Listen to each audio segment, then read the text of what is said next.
It's all about creating a visual impact and the experience of being surrounded by fire as they dance.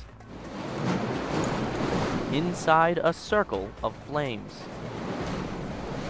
Anywhere where entertainment is required, anywhere where a splash needs to be made, anywhere where you want to be really impressive, you hire a gang of fire dancers and you blow everybody away.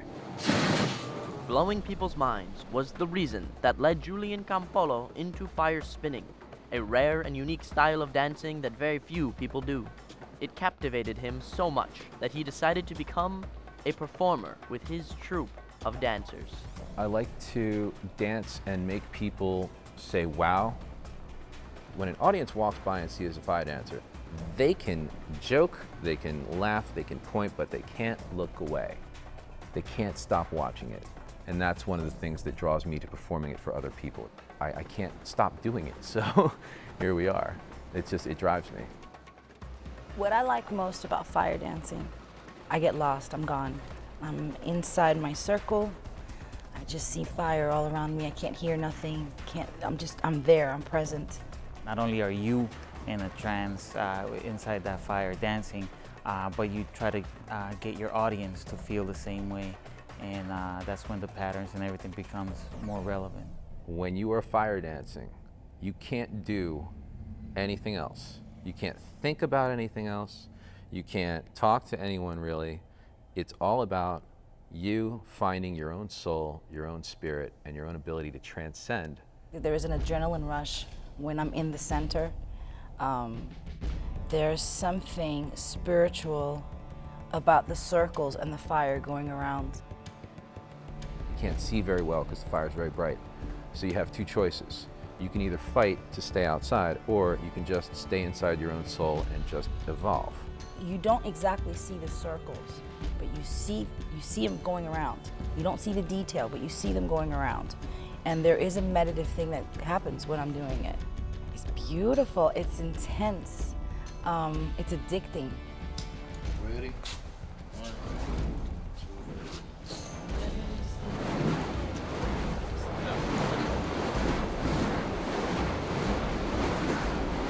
Fire dancing combines various disciplines like the martial arts, juggling, acrobatics, alongside the manipulation of objects with fire. One of them is the poi, a ball on a cord. Modern dancers like Julian and his troupe use it, and they dedicate many hours to learn different spins, like the flowers and the butterflies. The beauty of butterflies, in contrast to flowers, is when you stack them on top of each other, if you put one dancer in front of another, and you have them doing counterpoint motions back and forth in opposite directions in the same direction, ultimately what you'll wind up with is a pattern that is 2 or 3 times more interesting than what one person can do alone. The butterflies, the reason that looks wild is because it looks like they're crossing and uncrossing. It looks like an impossible thing to do. So if you've got that really interesting optical illusion going, and then right behind it you have another illusion going in the opposite direction, together, it looks like a completely mesmerizing tunnel. So each spin is different. Each spin that you learn breaks into another spin. So you learn one spin, and then once you've got that spin, you've learned the other side of the spin. But they each break into something else. So the goal is to know as many spins as you can so that when you're dancing, you can break off into many different designs. Breathing fire is one of the most dangerous fire arts that a human can practice. The technique is simply to mist liquid as it comes out of your mouth. So if you drank something you didn't like and you spit it out, it'll be like, blah. But if you drank something and you just wanted to spit out a little teeny tiny bit, what you do is you put your lips together and it's like you're playing a trumpet or a tuba. You just go,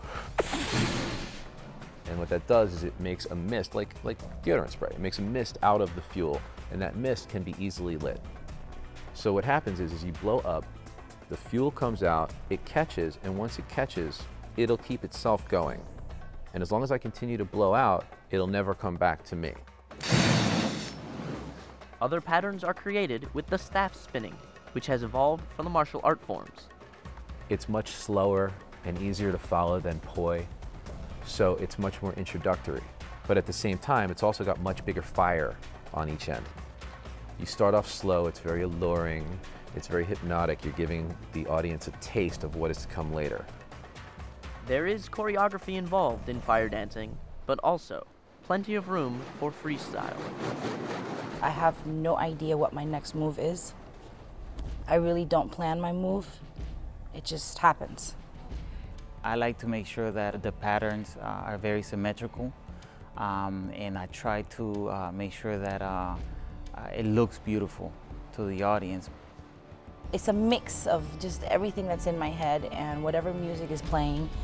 I like to slow down, and then a big fever of fire, and I love it. When you're freestyling, it's more whatever comes from the heart, and you just put it out there. Fire dancers know that whoever plays with fire burns. That is why they recommend to take strict precautions. When you're first starting out, it's safety. I mean, you do get burned, and it does hurt, and it can put you in the hospital. Do not spin alone. Don't ever go out and do fire without somebody around. You have to know what you're doing when you light up fire. Take the advice from the pros.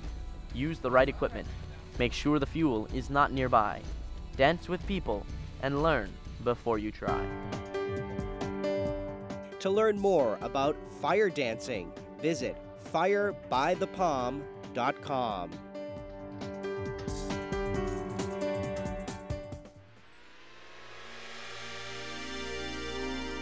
The preceding program was a production of WLRN Public Television.